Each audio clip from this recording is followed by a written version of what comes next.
always do pick a history book. This one in particular has been of interest to me because I think Reconstruction is one of those periods of history that has been neglected for a really long time, and that is not really engaged in the consciousness of America, right? We don't really learn a lot about it. We haven't. I think it's in a resurgence, and I think that's really important because I think it really explains some of the understanding of a lost opportunity that we had as a nation, and that it really kind of tells us why our culture and our events and the political climate, particularly today, are the way they are. With that, I'm going to turn it over to Paula, and she's going to have a conversation, and I think it will be really enlightening. Thanks. Let's see, is this on now? Yeah. Well, like Dennis, I was thrilled to be able to be assigned to do this book. As you could see, I have a very post-it noted volume as I read it.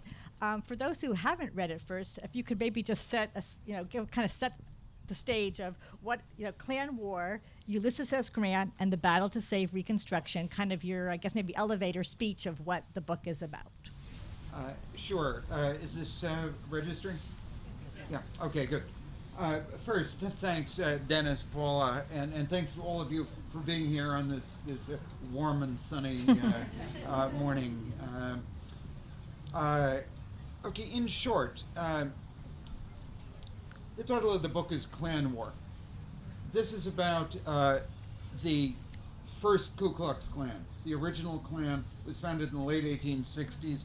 It lasted for about 6-7 years until it was demolished by Ulysses Grant's actions. There were 3 clans altogether. They're not contiguous or congruent. The second Klan was founded in 1915, the only terrorist movement in the world that I'm aware of that was inspired by a movie, Birth of a Nation, a brilliant, deeply racist movie that romanticized the Klan and was shown by Woodrow Wilson in the White House. I think you're maybe not on. It's on. Yep, push it up. Okay, how's that? We're working. Sorry, but it's closer to your mouth. Yeah, I understand. I don't want to blast you out of your seats, though. How's that? It's all right? Okay, apologies if you didn't hear the rest of what I said. It was really brilliant, but it was, the second Klan, founded in 1915, imploded from its own internal corruption in the late 1920s, and it was more a northern phenomenon than a southern one, and more targeted immigrants and minorities in addition to African Americans. The third Klan developed primarily after World War II in unfortunately dynamic reaction to the civil rights movement of the 50s, 60s, and 70s, and its fragmented vestiges remain with us today. This book is about the first Klan. It was founded in 1866 by a group of very well-educated young Confederate veterans in Pulaski, Tennessee, about 80 miles south of Nashville. It was originally a kind of funky men's club, young men's club, that was not based on violence particularly, but rather a kind of fraternity these guys cooked up with its strange, utterly meaningless name. Ku Klux Klan doesn't mean anything. It plays with a certain Greek term, circle. The word circle is kind of buried in there. But it has no meaning. It has no meaning. There are people who've claimed it does. It doesn't. It did not grow out of some other existing fraternity. Other fraternities claimed it when they thought it was cool to have their origins in the Ku Klux Klan, but it didn't.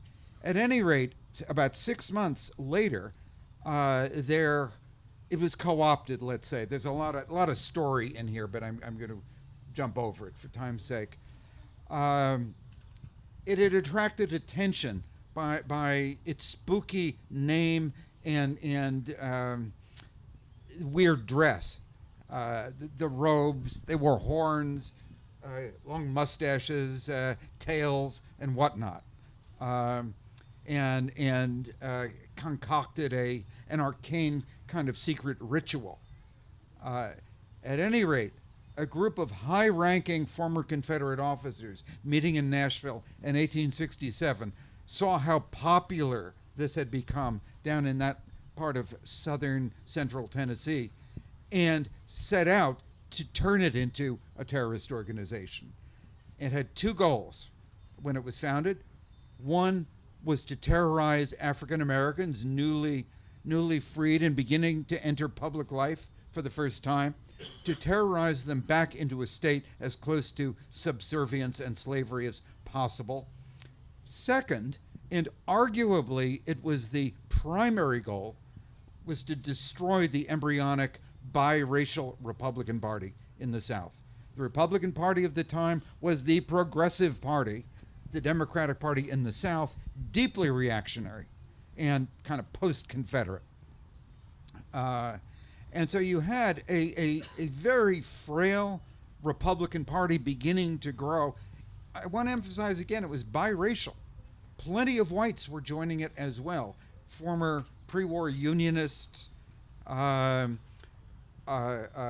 liberal-minded people, former Union soldiers who stayed on in the South after the war. And they joined with African Americans who are voting in southern states much earlier than the 15th Amendment, because those states are, for a time, have Reconstruction governments, very enlightened governments committed to enlarging democracy, a biracial democracy. So the Southern Democratic Party, Republican Party, is surging. Does it threaten the oligarchies and the established racial hierarchies? It certainly does. It's revolutionary.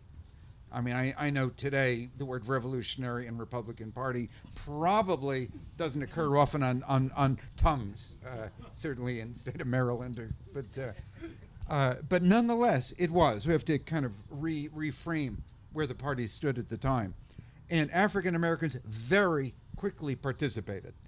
And there are thousands of black office holders in the South, from very local offices to Congress within a few years. So basically, the Ku Klux Klan is using violence to squelch it, and there's finally some attempt to fight them. And you really give Ulysses S. Grant, a credit, which he's granted his reputation is getting raised more as a president, but it's still sometimes a little shaky. But really, he becomes a leader. So maybe talk about how he felt it was so important to do that, and what actions were most effective in your bit. Sure.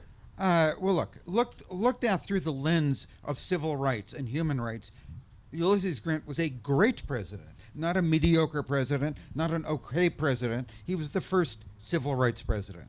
Now, the history of the Grant administration for 100 years was written by people who wanted to destroy Grant's reputation. That's to say, lost cause apologists and so on. And there was a very influential school of historians who influenced the teaching of history and the writing of history right up through the 1950s and even into the 60s. The Dunning School, we'll just put an asterisk there and we can talk about it or not later. But so was there, I mean, Grant's reputation was tarred by other things that happened during his administration. Was there an unusual amount of corruption? Not particularly in the era of Boss Tweed, mentor of my great-grandfather in New York, sad to say, but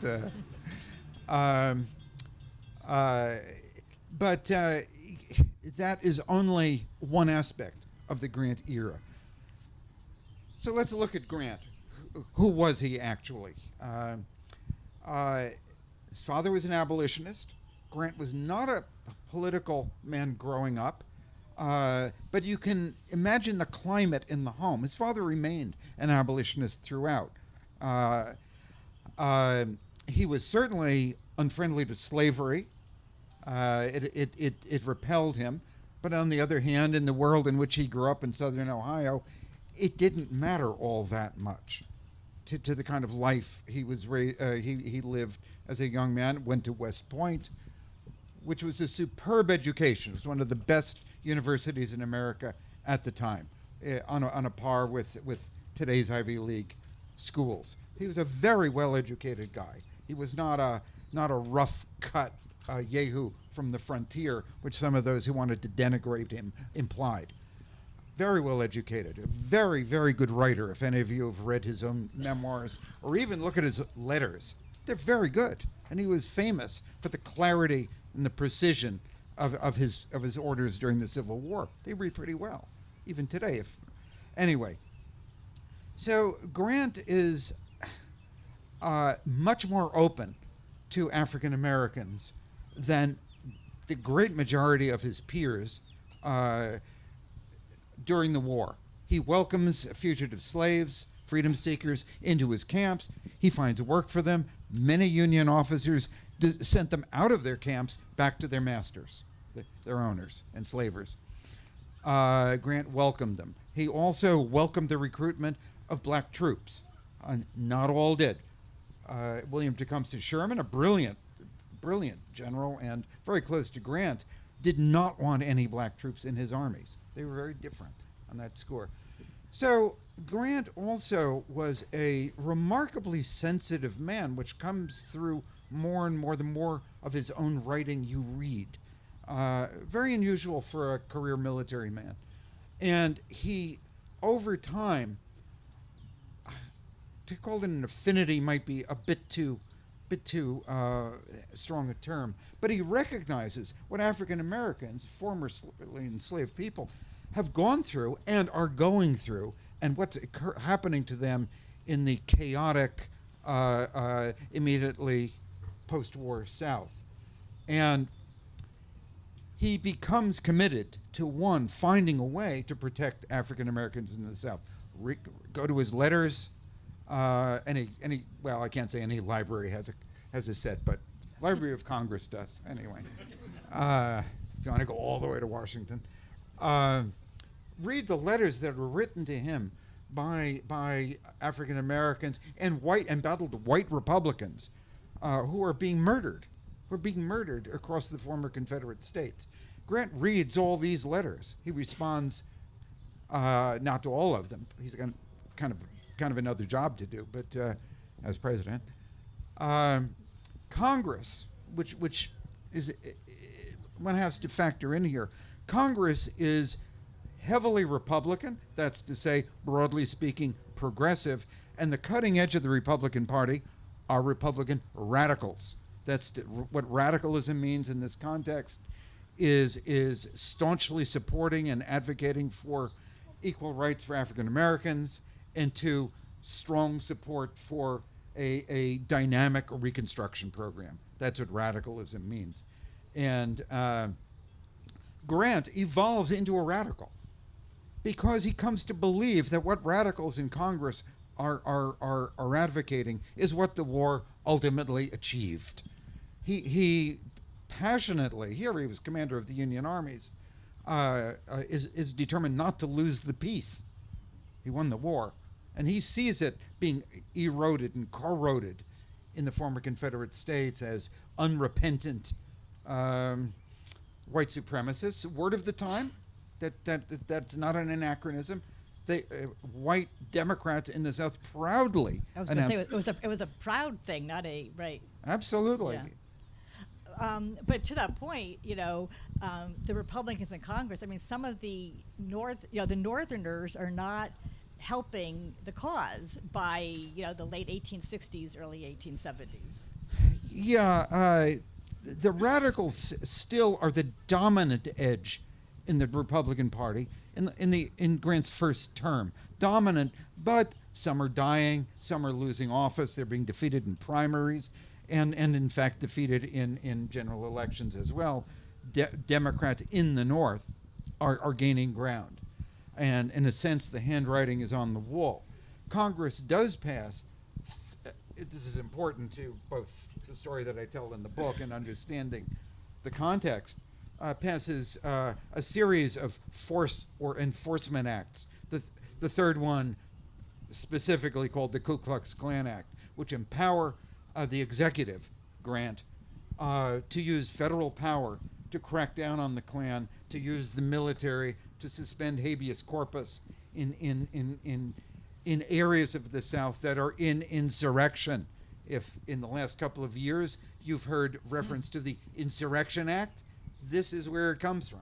Yeah, we just place this a little bit more. So first of all, when was that? And then Primarily, so the act was 71. Okay, Sev- and then what did this give grant the power, or the federal government the power to do that they did not have before? Yeah, it's important to understand that the federal government did not have the authority. It did not have the legal authority to enforce constitutional rights in the states.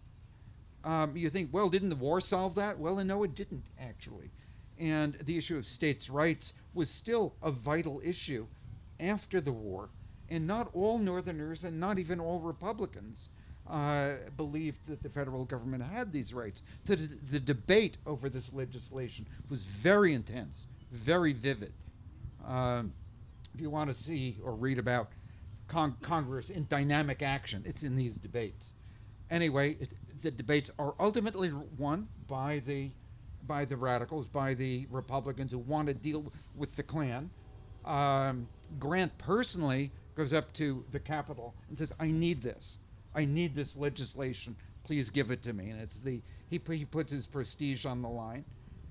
He's the George Washington of the moment. He won the war. And the legislation is passed. It gives him, as I said, the authority to use the military in the South. He also suspends habeas corpus in a big piece of South Carolina, which is a hotbed of violent, extremely violent Klan activity.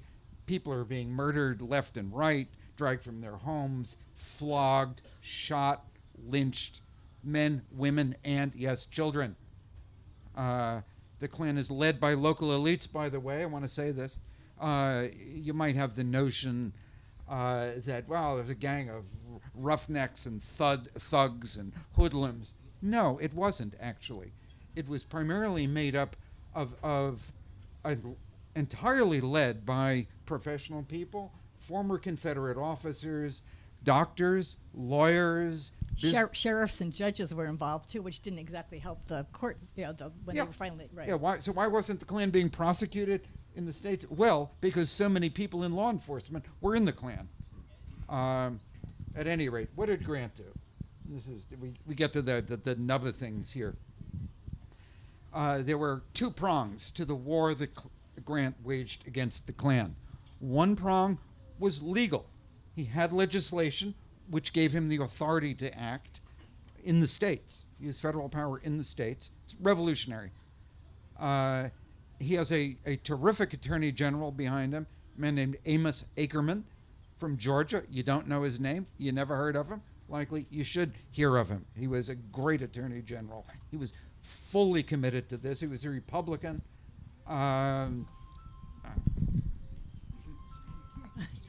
You got to buy 10. You got to buy 10 of your own books. Sorry. It's terrible. Okay. Amos Ackerman, I've already mentioned. Mm-hmm. Troops are also simultaneously dispatched into states. And I'm going to just talk about South Carolina here, which I dwell on. It was Grant's test case. He said, if I can break the Klan in South Carolina, I can break it anywhere.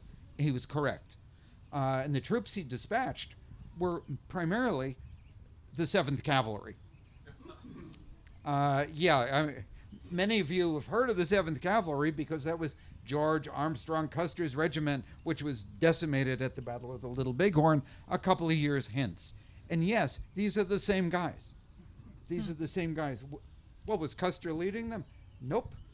Custer didn't want any part of Reconstruction. He was a very conservative Democrat, and he spent this period in Kentucky racing horses, fortunately, because he would not have done a good job.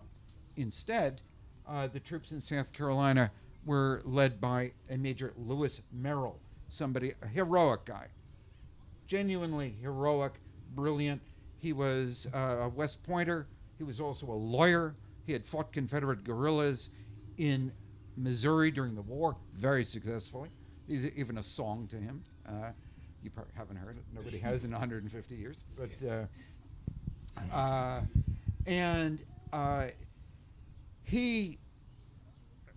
I should say here, by the way, 7th Cavalry, significant point, because prior to this, nearly all the federal troops in the South, very few in number, 12,000 total. If you've ever heard that the South was under military rule, military occupation, erase it. It's false. There were about 12,000 federal troops in the South in 1868. And they would have to walk. If they're infantry, they'd have to walk. Yeah, it's a little tough for guys on foot to catch Ku Klux Klansmen on horseback. I mean, I'm making a joke of it, but it was true. It was a problem. Merrill goes in with cavalry, and as did other officers elsewhere in the South. So one, he has cavalry, and two, he creates a network of spies very effectively. I was in the Spy Museum last week, taking a friend there, and they had a whole bunch of my books there in the Spy Museum because there's a spy section in the book. Actually, hadn't occurred to me that would be an institution that would be interested in it, but there it is. And how he did that is very interesting because they were both white defectors from the Klan, and like any good detective, he began breaking people at the bottom and then working upward to reveal who the higher-ups were. And also African Americans. Well, how could African Americans be penetrating the Klan? Because these counties were about 50% black. Okay? Black people worked for white people. Klan membership was 60 to 70% of the white male adult population. African Americans were working for these guys, and these guys they just didn't believe that the people working for them were intelligent enough to pay attention to what they were doing. It is so deeply and appallingly reflective of a dimension of racism in the South. But at any rate, so Merrill had people coming in all the time from the farms, telling him exactly what was being planned. So it's a great story. It's in the book, but finally, about 5,000 South Carolina Klansmen, I believe it's 5,000 are arrested. They're turning themselves in, whole clans, because they've been so penetrated by spies. None of them trust each other anymore. And numbers are similar across other former Confederate states. Well, so just moving up a little bit, you sort of begin and end the book in Graham, North Carolina. So maybe just talk a little bit Sure. about how you chose that as kind of your framing. And Okay. Yeah. Graham is a small town. It's the county seat of Alamance County, North Carolina. It's quite near Greensboro. Small county town. I just picked. There was a Confederate monument in the town square. Actually, I think the guy is still there. I haven't been back too recently, but at any rate, I picked an incident to open the book with that happens there.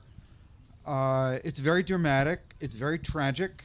It represents relatively typical Klan terrorism.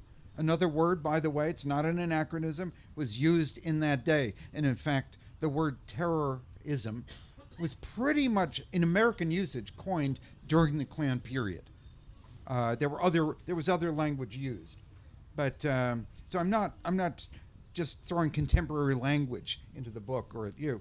So at any rate, a very large group of Klansmen rode into the town of Graham, which had a Republican town council, very progressive, very liberal, with including both black and white Republicans. They rode up to the house of a man named Wyatt Outlaw. That's a local name. It's not an epithet. He wasn't an outlaw or called an outlaw. It's just a family name. There are white outlaws and black outlaws. And they tore him out of his home, away from the arms of his children and his mother. They beat his mother. She survived. Beat her to the ground. Made him march in his nightshirt about a half a mile to the town square, and they hanged him from a tree just facing the courthouse. And well, I'll say this: and some one of them took a knife and cut his mouth because he talked too much. There was testimony to this effect later. You know, there's plenty of documentation for all this, I should say. This is a book of documentation. There's abundant material, and atrocities of all kinds were perpetrated against people. And I don't invite you to use your imagination. It's pretty bad. But this is one example. And North Carolina was another epicenter of Klan activity. And because African Americans were by far the primary victims of the Klan, it was imperative to show that right at the beginning of the book, though white Republicans were also victimized, a great many of them. But by far the majority were African American and people normally pretty vulnerable. However, Wyatt Outlaw was especially representative because he was a leader. The Klan targeted leaders, and natural leaders of all kinds percolated up as soon as slavery had ended. And Wyatt Outlaw had been a member of the North Carolina Constitutional Convention. He'd been elected to office. And he was a calming voice. And the Klan was more determined to destroy those than others, because they were leaders who could bring both black and white together. And that was the last thing the Klan wanted to see. And I end the book also in Graham, in the present day. And there is no memorial to Wyatt Outlaw there. There should be. I think there probably will be at some point, because this story has come out into the open. Yeah. So, another sort of current day. I don't know if you were writing this, like for example, during January 6th. I mean, you had already had the idea? Kind of how does sort of current events, play into your decision on the topic and then your research and your writing? Okay, I was indeed working on this book when January 6th occurred, and much of the writing of the book was shadowed in a way by the aftermath. And this is a book of history. It's not a polemic about present day politics. But I think that, one thing this book does intentionally, and I think it probably became more to the fore as I wrote in this climate, was to point up how narrow or how thin the line is between civilization and barbarism, or between stability and chaos, to put it that way. And the terrorism, the violence of the Klan there were hundreds of thousands of members of the Klan, by the way. This wasn't a small organization. Hundreds of thousands across the former Confederate States. And it was always armed. Its members were always armed, and it was always violent. Okay, so what happened on January 6th was different, obviously, but it certainly made me very aware of how thin that line is in our own day.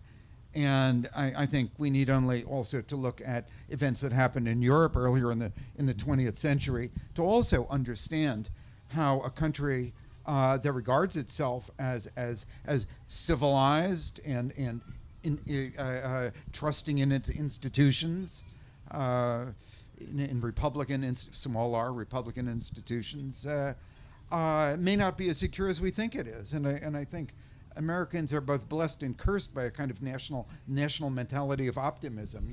That things are kind of always improving. We're always moving toward the good, and terrible things happen in other countries, but not really to us because we're not like that. Well, the story of the Klan War is we are like that. We are like other peoples. We are like other countries. What other people elsewhere in the world are capable of doing, we are too. And there's nothing that today's terrorist organizations, whether it's ISIS or Al Qaeda or Hamas or others that you read about, nothing that they are doing or have done that the Ku Klux Klan did not do in the United States to other Americans. And we have not somehow, I think, as human beings, transcended that. So in that sense, I mean, I think in a somewhat oblique way, I mean, this is a book that talks to us as we are as Americans, although Yeah. it's, as they say, it's not a polemic. Well, one of my post-it notes from your preface, it just, you said, "What matters then still matters," and that kind of stayed with me. So you dedicated the book to Nathaniel Lee Hawthorne, and maybe just tell us a little Sure. bit about who he was and why you did that. Sure. Nathaniel Lee Hawthorne was a man I knew quite well at one time. I did voter registration in Southside, Virginia, in Lunenburg County, which at the time was known as Virginia's Alabama. It's an out-of-the-way place. There's no major road that will take you there. And he was the county. Well, he worked for the NAACP, which was pretty forceful and radical there. And I was down there. I was a college student, helping out, doing voter registration, driving around the county, trying to bring people in, often very frightened people, frightened for good reason, to come in and register. And it was pretty successful. Many of the office holders in that county are today African American. It's still a damn poor county, I have to say, and that's another story. Nathaniel Lee Hawthorne was a World War II veteran. He had fought extremely bravely in Italy with an artillery unit. He was blown to bits, but he survived, and he was held together with kind of rubber bands and piano wire, and absolutely nothing scared this guy. He was a native of Lunenburg County, and I saw him. I was with him. He personally walked into the middle of a Ku Klux Klan rally on the steps of the county courthouse, mind you, in Lunenburg County. This is about 1965, 66. And his courage was extraordinary. I say he was the bravest man I've ever met, and it's true. He was known only in Lunenburg County. That same day, he walked into that rally. There's a long story. There's not time enough to tell it. Suffice it to say, later that day, he was dragged out of my car by the state police and charged with sexually assaulting the wife of the Grand Dragon who was speaking there. He'd been in my car. She wasn't. So he was jailed. He was charged. He was put on trial. He was acquitted. It was rubbish. But it was representative of the kind of harassment that people like him were subjected to. I went home to New York. He lived there. Anyway, his wounds finally killed him in the 70s. But at any rate, this is my small memorial to him. That's great. Yeah. Got just a couple more minutes, and then we're going to take questions from the audience. Most of your other books have been history, but they've been usually Civil War and pre-Civil War, and here you're starting to move. You're getting more modern. So maybe just talk a little bit about how you kind of approach a new subject, and kind of prepare yourself to write, and write so knowledgeably about it. Gosh, I have ideas just boil. I have friends who write who call me, but I don't know what to write about. It's not my problem. Yeah. Somehow I'm not surprised. It takes me about roughly 3 years of steady work to do a book. I mean, research. I'll do research that extends longer than that. I won't tell you all the great ideas I have that are never going to get written. I just gave one away yesterday to somebody up in New York, But anyway, I'm not going to... You could tell us the one that you're under contract with if you want to. Yeah, okay. My next book. No, I don't mind sharing ideas. I just mean to say we'll be here for 3 days. Oh. No, I am currently writing a book which should be finished next year about the converging crises in the United States in the centennial year of 1876, when Americans are taking a kind of national inventory of who are we after our first century? What did the founders intend? And are we still the same people? Is this still the same country? Those crises being, for example, the end of Reconstruction, the presidential election of that year, which is a hung election, as you know, a very significant election. Renewed Indian War on the frontier, labor management, conflict building towards the first general strike, which will take place in 1877. There's more to it than that, but these are all converging in the year 1876, and it's a way of kind of looking at America through a certain kind of lens. So how does a book get from an idea to a contract? Okay, in a word. Well, I mean, typically I will, when I'm working on a book, I'll be talking to my publisher and agent about the next book, a couple of books. I'm always thinking a couple of books ahead, simply because I can't get them out of my mind, you know. And my agent up in New York, who I've been with for quite a while, he's not shy. He'll shoot him down. He said, "Great idea, but there are 4 people are going to read this book, you know." And I do this for a living. I mean, I don't write books. Just to entertain myself. I want people to read them. I want people to read them. And I hope that's reflected in the way I write. I've wanted to write a biography of John C. Calhoun for a long time. John C. Calhoun I regard as one of the most destructive politicians in American history. I'm not going to explain why. Most of you probably know. But he's a serious person because he's one of the very few genuine intellectuals who reached that level in American politics and truly transformed American thinking on behalf of racism and states' rights. He pretty nearly invented the states' rights as we know it. At any rate, there's never been a critical biography of Calhoun. They're written by people who like him. I don't. For reasons that I'm not going to elaborate here, my agent and the publisher said, it's just not there. Yeah, okay. In fact, I just talked to that publisher yesterday in New York, and I said, you should have let me do that book, you know. Well, this is a good time to say that I think our conversation is gonna close, but it's open to you folks. Do you want me to call on? Oh, you're gonna call. Okay.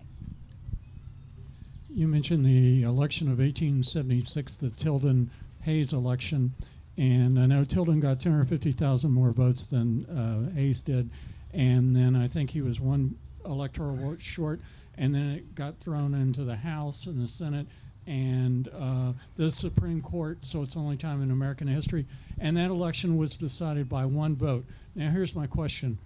Do you think that election or the Bush v. Gore election was the closest in American history? Bush Gore. Okay. Bush Gore. Because it went the wrong way. No, I'm being a little glib here, but I mean it also. That I think there's a certain misapprehension about the 1876 election and the vote counting. It was not a corrupt process. It was a negotiated process. It was a pragmatic solution. It took months and months and months to be resolved. I'm going to deal with this in the next book.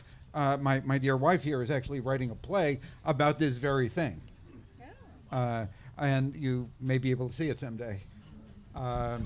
It take a long time to kind of parse the details. So I'm just giving you my conclusion, my opinion about it. It was not. Yes, it's true that Tilden had more popular votes, but the electoral count was, I think, arrived at with great difficulty, but not incorrect.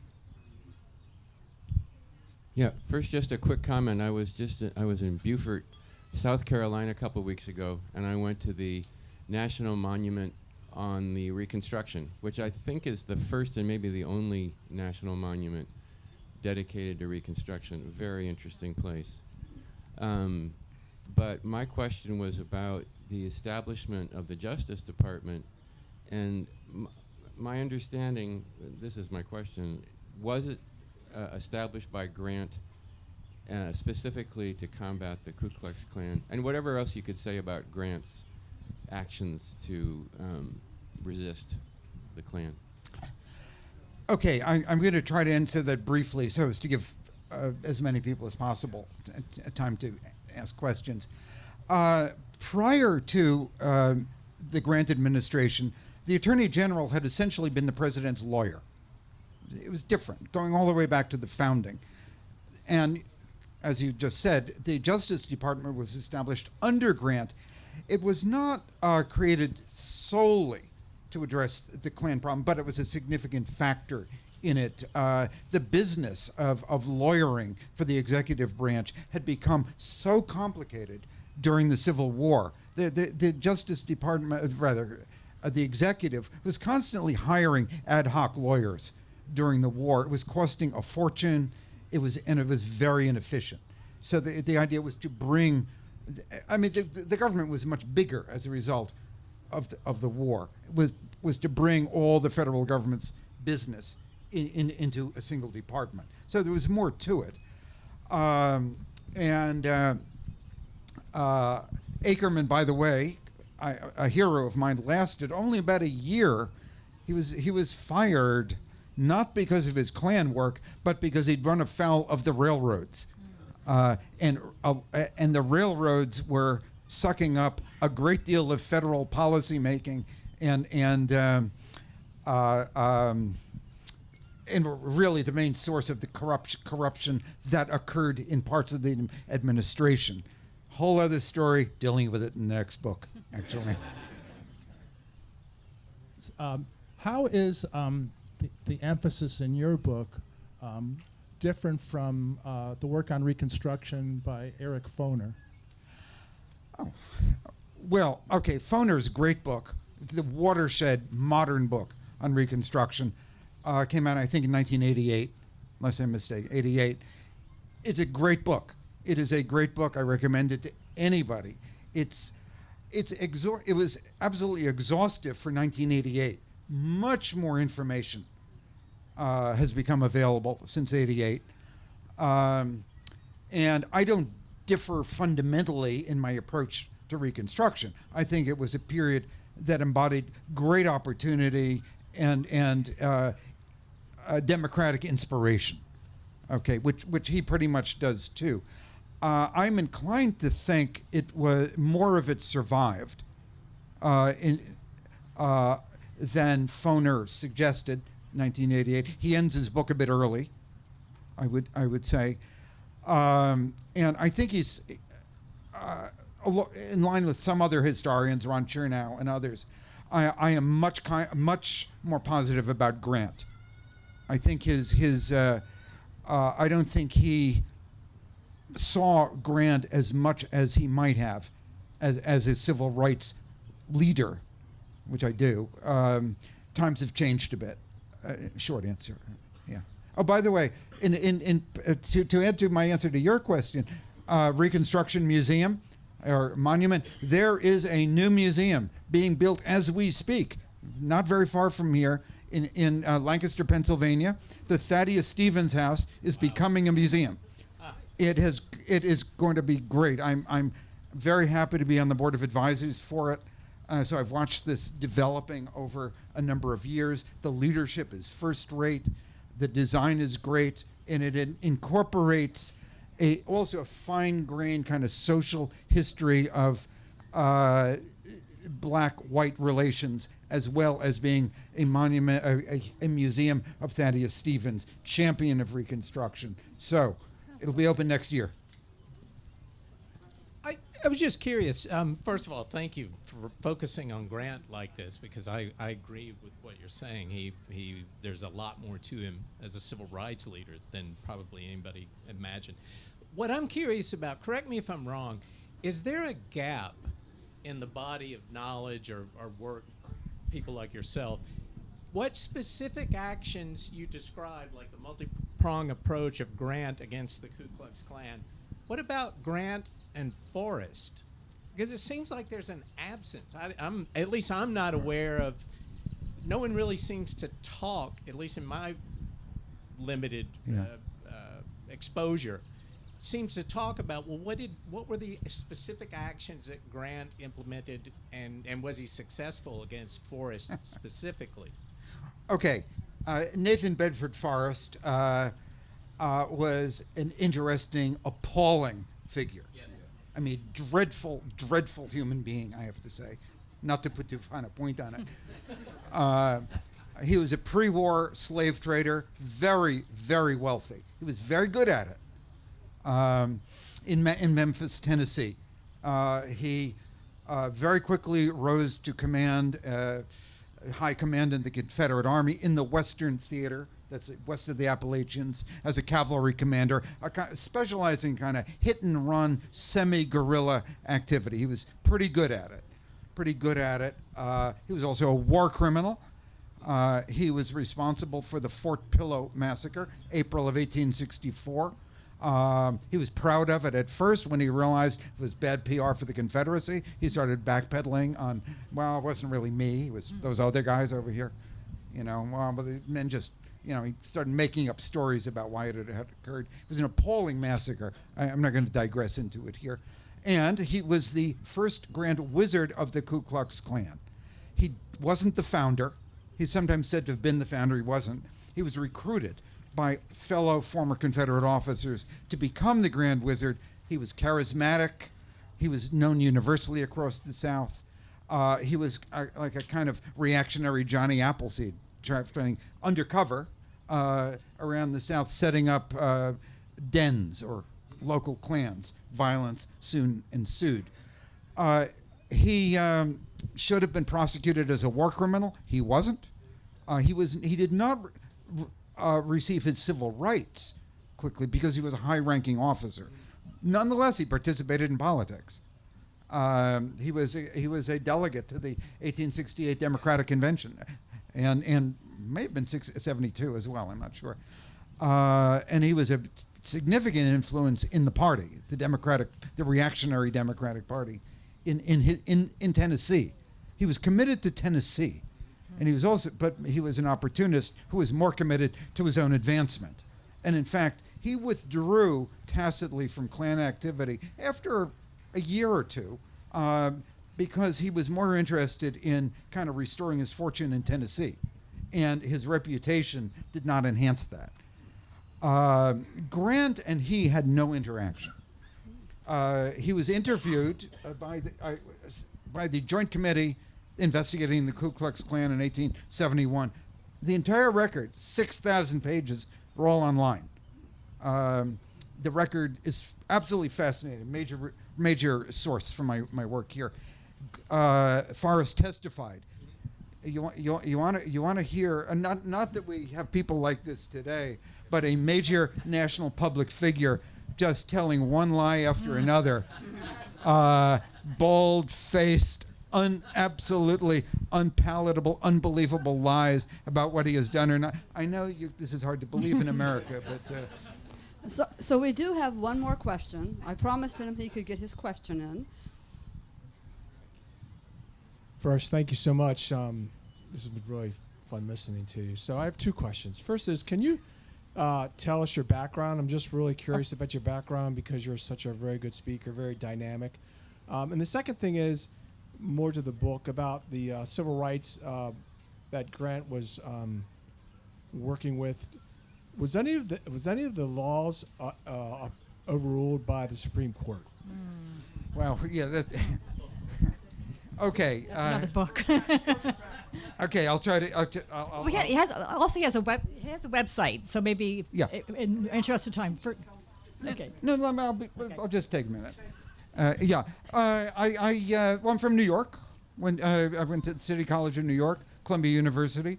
I was a journalist for many years, working primarily abroad in East Asia, South Asia, the Middle East, and elsewhere. And came back to the United States permanently. Actually, my wife made me stay home. And I began writing books. My first book was about China, actually, in the early 1990s, and for reasons that there's no time to explain, I embraced writing about American history. Okay. The second question was. The upheavals of the. Oh, okay. Look, there's a lot in the book about that. Okay, in short, there was a series of Supreme Court decisions that culminated with Plessy. Plessy was the last one, not the key one. There was a whole sequence that began in the 1870s, which stripped the federal government of the authority to enforce the 14th Amendment in the South. It's tragic. It's repellent. It was a business court. It's not that the Democrats controlled the court, although there were a couple of hostile justices. It was a business court that reinterpreted the 14th Amendment to represent the interests of business. Thank you. Thank you all.